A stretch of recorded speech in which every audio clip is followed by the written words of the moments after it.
दोस्तों, भाई श्री राजीव दीक्षित जी के इस ज्ञानवर्धक वीडियो को अंत तक जरूर देखें ताकि आयुर्वेद की दुर्लभ से दुर्लभ स्वास्थ्यवर्धक जानकारी आपको लगातार मिलती रहे। धन्यवाद। भागवत जी कहते हैं कि बच्चों को कफ के असर से बाहर लाते रहें, बिगड़े नहीं उनका कफ। तो इसके लिए बच्चों की मालिश, उन्होंने एक शब्द, बहुत सुंदर शब्द दिया, अभ्यंग मालिश। मालिश बहुत जरूरी है, बच्चों की मालिश बहुत ही जरूरी है। तेल मालिश, बच्चों की तेल मालिश बहुत जरूरी है। वैसे तो सब माताएं करती ही हैं, अनजाने में वो एक बड़ा काम कर रही। कफ को कम करने की जो दूसरी चीज बताई है भागवत ने, एक तो मैंने बताया नींद, जो कफ की विकृति को कंट्रोल में लाती है। दूसरी चीज जो कफ को कंट्रोल करती है, नियंत्रित करती है, वो है मालिश, घिसाई, रगड़ाई। ये कफ को कंट्रोल करती है। नींद के बाद हो गई मालिश। तो बच्चों की मालिश अत्यंत जरूरी है। तो सुबह जब वो सोकर उठते हैं, शौच आदि से निवृत्त होकर आते हैं, तो उनकी मालिश होनी ही चाहिए। अब भागवत जी ने कहा है कि जो कफ के असर में है वो व्यायाम ना करे, वो प्राणायाम ना करे, योग आसन भी ना करे। ध्यान रखिए इस बात को। भागवत जी कहते हैं कि कफ के असर वाले व्यक्ति को ना तो व्यायाम, ना तो आसन, ना तो प्राणायाम, उसके लिए है मालिश, रगड़ाई चाहिए उसको शरीर के। अब तीसरी बात, तीसरा सूत्र, बच्चों की मालिश कहां करें जी? पूरे शरीर में करें, पूरे शरीर में करिए। लेकिन भागवत जी कहते हैं कि कफ का असर कहां है? मैंने आपको थोड़ी देर पहले कहा, छाती से लेके ऊपर तक। तो ये जो इतना हिस्सा है, इसकी मालिश ज्यादा करिए ताकि कफ थोड़ा शांत रहे। तो सीधे से बात अब मैं समझाता हूं। बच्चों के सिर की मालिश सबसे ज्यादा करिए। सिर, ये ऊपर का हिस्सा, धीरे धीरे धीरे धीरे तेल लगा के सिर की मालिश सबसे ज्यादा करिए। तो मालिश किससे करेंगे? तेल से। तेल जो है कफ नाशक है, तेल जो है ना कफ नाशक है। तो सिर की मालिश करेंगे, छोटे छोटे छिद्र हैं, तेल इससे अंदर जाएगा, कफ को सामान्य रखेगा। तो कफ के प्रभाव में बिगड़ेंगे नहीं बच्चे, माने गुस्सा नहीं करेंगे, चिड़चिड़े नहीं होंगे, निगेटिव नहीं होंगे, जिंदगी में गलत काम नहीं करेंगे। तो बच्चों के सिर की मालिश बहुत जरूरी है, सिर की मालिश। दूसरा वो कहते हैं कि कफ का जो दूसरा बड़ा स्थान है, एक तो सिर हुआ, दूसरे है कान। ये कान है ना, ये कफ के स्थान है। तो बच्चों के कान की मालिश रोज होनी चाहिए, जरूर होनी चाहिए। कान की मालिश कैसे करें? बस तेल लगाइए, हाथ में ऐसे ऐसे घुमाइए, फिर उल्टा घुमा दीजिए, फिर ऐसे घुमा दीजिए, और थोड़ा तेल कान में डाल के रखिए उनको, क्योंकि कफ का स्थान है कान। तेल डालते ही कफ शांत होगा। तो हमारी पुराने जमाने की जो माताएं हैं, वो रोज बच्चों को कान में तेल डालती थी, वो अनजाने में बहुत बड़ा वैज्ञानिक काम करती थी।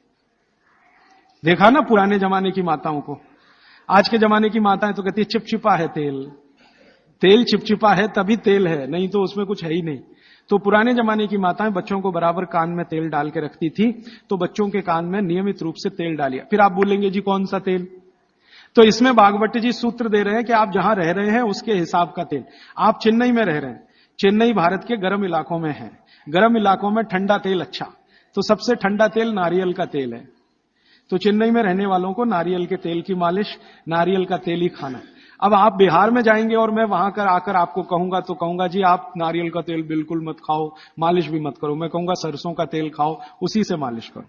और जो आप और उधर चले गए, हरियाणा पंजाब की तरफ, तो मैं ही आकर आपसे कहूंगा जी आप ये छोड़ो, आप तो जैतून का तेल इस्तेमाल करो या तिल का तेल इस्तेमाल, एरिया के हिसाब से। तो मैं आपके हिसाब से बात कर रहा हूं कि आप नारियल के तेल की मालिश भी कर सकते हैं, उसको भोजन में भी उपयोग कर सकते हैं। बच्चों की नियमित मालिश सिर की, कान की होती रहनी चाहिए। और तीसरी चीज, आंखें। आंखें जो है ना कफ का ही केंद्र है। सबसे बड़ा कफ का केंद्र सिर, दूसरे नंबर पे कान, तीसरी आंख। आंख कफ का केंद्र है, और आंख के ज्यादा रोग, 99% रोग कफ के रोग हैं। जैसे मैंने आपको बोला ना, आंख में आप बोलते हैं कि हमको कैटरेक्ट हो गया, ये कफ का रोग है। मोतियाबिंद हो गया, कफ का रोग है। ग्लूकोमा हो गया, कफ का रोग है। आंखें लाल हो रही हैं, कफ के प्रभाव। तो आंखों की विशेष देखभाल बच्चों की, ताकि चश्मा ना लगे, अब चश्मा ना चढ़े। अब आंखों में क्या करें जी? कफ को कंट्रोल करें। तेल नहीं डाल सकते आंखों में, क्योंकि तेल और आंखों का मेल नहीं है। आंखों में हमेशा एक फ्लूइड रहता है, तेल में डालें माने तेल उस फ्लूइड में गया तो गड़बड़ करता है। तो आंखों के लिए घी ठीक है, देशी गाय का घी। तो बच्चों को नियमित रूप से देशी गाय का घी आंखों में लगा सकते हैं तो बहुत अच्छा है। देशी गाय का घी, ये कफ को शांत करता है। लेकिन आप देशी गाय के घी को उपलब्ध नहीं कर पाते किसी कारण से, तो फिर भागवत जी कह रहे हैं कि कफ को शमन करने वाली एक और चीज है, वो है काजल। काजल माने कार्बन। कार्बन कफ को शांत करने में सबसे बड़ी भूमिका निभाता है। तो बच्चों को नियमित रूप से आंखों में काजल होना ही चाहिए। भागवत जी ने बहुत सुंदर शब्द इस्तेमाल किया है, सौवीर अंजन, उसको कहें काजल, सौवीर अंजन, बहुत सुंदर शब्द है। और भागवत जी इतने दयालु और कृपालु हैं कि उसकी पूरी विधि भी लिख के गए कि बच्चों के लिए जो सौवीर अंजन बनाना है वो कैसे बनेगा। उसमें इस्तेमाल होता है गाय का दूध और दारू हल्दी। दारू हल्दी देखा, दारू हल्दी, एक हल्दी और एक दारू हल्दी।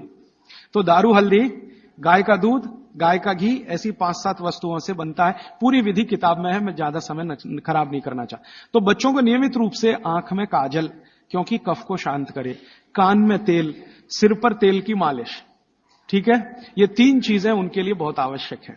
फिर आगे चलें तो खान पान उनका, कफ के प्रभाव में जो भी बच्चे हैं उनके खान पान में भागवत जी कहते हैं दूध सबसे आवश्यक। दूध, बिना दूध के बच्चों का जीवन नहीं, दूध तो उनके लिए सबसे आवश्यक। दूसरी कोई चीज उनके लिए आवश्यक है, वो है मक्खन। मक्खन, लोनी कहते हैं, मक्खन कहते हैं, लोनी। और फिर तीसरी चीज है घी, उसके बाद तेल, और उसके बाद जो भी आप साधारण चीजें खा रहे हो।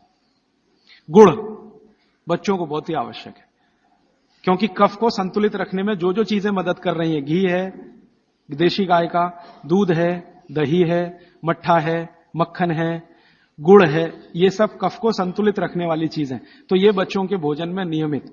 अब गुड़ जो है ना, कई फॉर्म में खा सकते हैं बच्चे। सीधे गुड़ खा सकते हैं, गुड़ की पट्टी खा सकते हैं, चिक्की जिसको आप कहते हैं, तिल में हो तो बहुत अच्छा, मूंगफली में है तो भी चलेगा, नहीं तो चने में खा सकते हैं। तो बच्चों के डेली डाइट में ये चीजें रहनी चाहिए, गुड़ रहना चाहिए, तिल रहना चाहिए, मूंगफली रहनी चाहिए। ये सब चीजें जिनको आप महसूस करते हैं ना भारी हैं, ये कफ को संतुलित रखने में मदद करते हैं।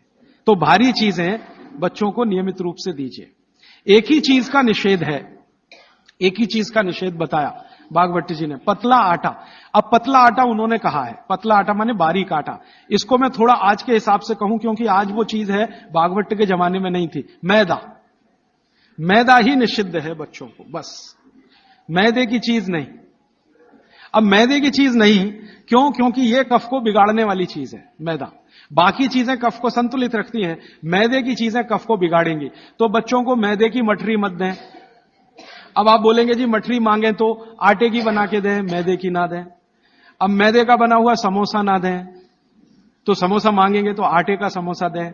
मैदे की कचौरी ना दें, कचौरी मांगेंगे तो आटे की दें। मैदा छोड़कर बाकी चीजों के बारे में भागवत जी कहते हैं कि बच्चे आसानी से प्रभाव कफ में उसको भी पाचन कर सकते हैं। अब मालिश हो गई, भोजन हुआ, फिर नहाने के लिए कहा है, तो मालिश पहले, स्नान बाद में। हमेशा स्नान के बाद मालिश करने को मना किया है, स्नान बाद में, मालिश पहले। तो अच्छे से मालिश करिए। आप बोलेंगे जी कितनी देर मालिश करें? तो इसके लिए बहुत सुंदर बात उन्होंने कही है। बच्चों की मालिश करते समय जब उनकी बगल में पसीना आ जाए तो मालिश रोक दें। भाई राजा दीक्षित जी का यह व्याख्यान अंत तक सुनने के लिए आप सभी का तहे दिल से धन्यवाद। दोस्तों, यदि आपको वीडियो को देखकर कुछ जानकारी हासिल हुई हो तो कृपया राजा दीक्षित जी की इस वीडियो को अधिक से अधिक लोगों तक शेयर जरूर करें, ताकि प्रत्येक व्यक्ति इन दुर्लभ व्याख्यानों का लाभ उठा सके और अपने परिवार का इलाज बिना दवाइयों के बेहतर ढंग से कर सके। रोजाना स्वास्थ्य संबंधित वीडियो देखने के लिए राजा दीक्षित आयुर्वेदा को सब्सक्राइब का बेल आइकन जरूर दबाएं, ताकि आपको ऐसी दुर्लभ जानकारी रोजाना मुफ्त में मिलती रहे। वीडियो को लाइक जरूर करें ताकि हमारा उत्साहवर्धन हो सके और हम आपको ऐसी वीडियो लगातार पहुंचाते रहें। साथ ही साथ दोस्तों, ज्यादा से ज्यादा स्वदेशी सामान खरीदने की कोशिश करें और भाई श्री राजा दीक्षित जी की स्वदेशी भारत अभियान का हिस्सा बने। धन्यवाद।